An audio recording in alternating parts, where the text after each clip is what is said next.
Before Meghan and Harry became a thing, before grabdication was even a thought in Meghan's head, there was Sarah, the Duchess of York. She was grasping, she was greedy, she was grubby, she was known as Fergie. Some people think that Diana's entry into the family was when things started to change, when the stiff upper lip of heritage royalty became the trembling lower lip of the new breed.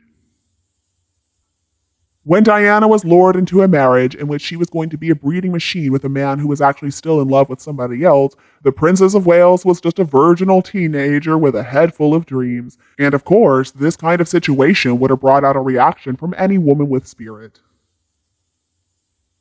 Diana was a very hard worker, though, and she did have just a little bit of spite in her. That revenge dress, for example, that little quote about the three in this marriage, and this stuff stopped her from presenting herself as a victim.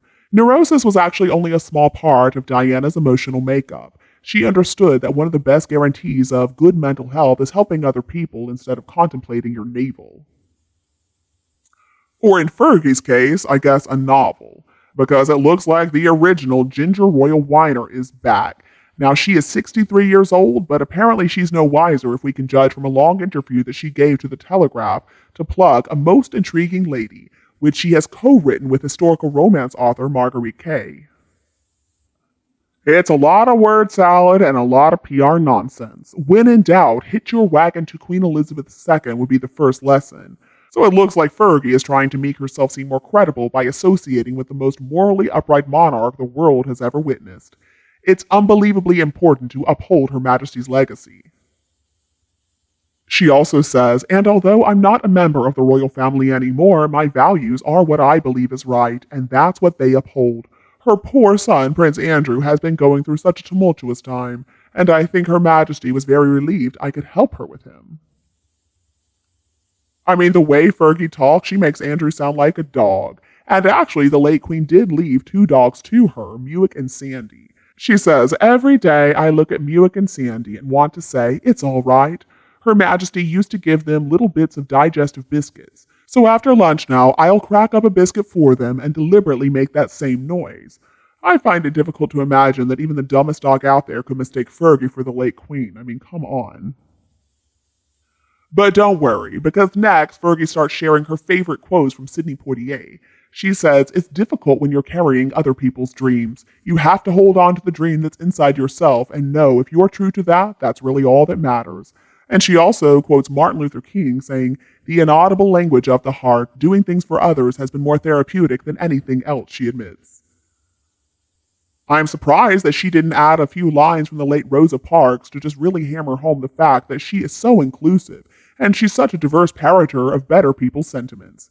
If only she could actually live up to these sentiments, but instead, Fergie just highlights how meretricious she really is. Fergie, to use a more modern word, is pretty basic. She came from a village called Dummer, and she was never known for being very intelligent or very motivated or really anything special.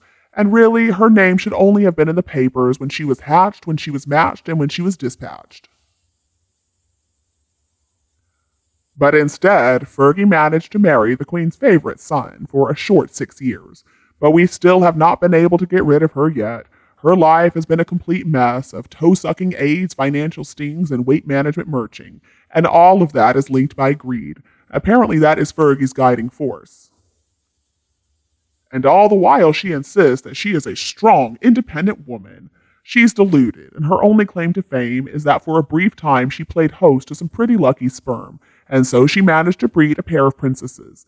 But somehow she believes that she's a feminist role model, that people hate her because she's so courageous and so dignified. And as with many people in her situation, Fergie's recollections also may vary. And so now she's telling The Telegraph, the dream of every little girl is to be a princess, and I was a princess, and I loved every minute of it, in spite of the fact that she complained to Oprah back in 1996 that royal life was not a fairy tale. Even more recently, she did an interview in 2021 with the French magazine Madame Figaro, and she was referring to herself as the most persecuted woman in royal history. But luckily, she said, the bruised reed that doesn't break my back is in my DNA. She also talked about her ex-husband, with whom she was and still is living at Royal Lodge. She said, I loved him, and I still love him today. I will stand by his side because I believe in him. He is a good man. And this is the fascinating thing about a woman who herself is not very fascinating.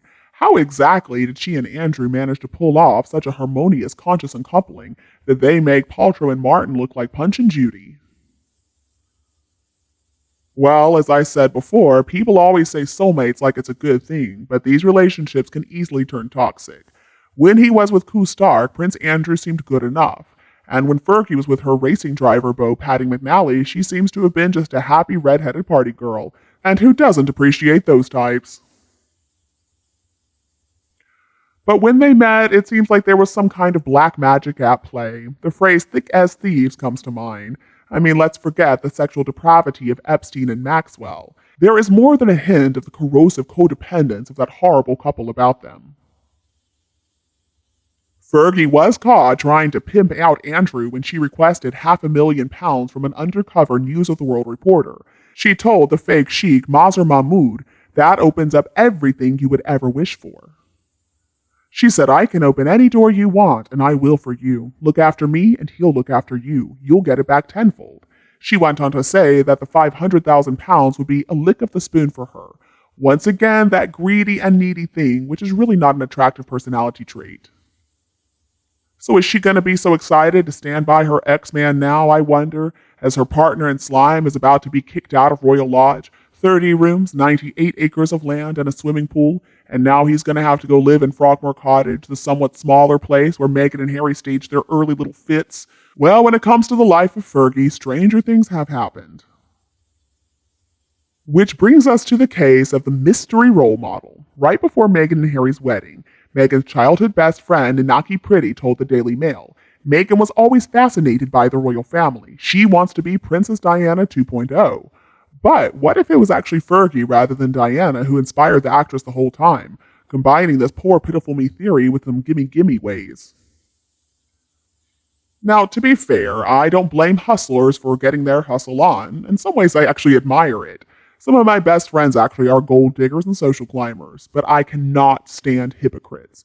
And if you go on and on about altruism and healing, but at the same time you are running after material goods with all the dignity of a tomcat who's getting tasered, then I'm afraid you are making a big fool of yourself.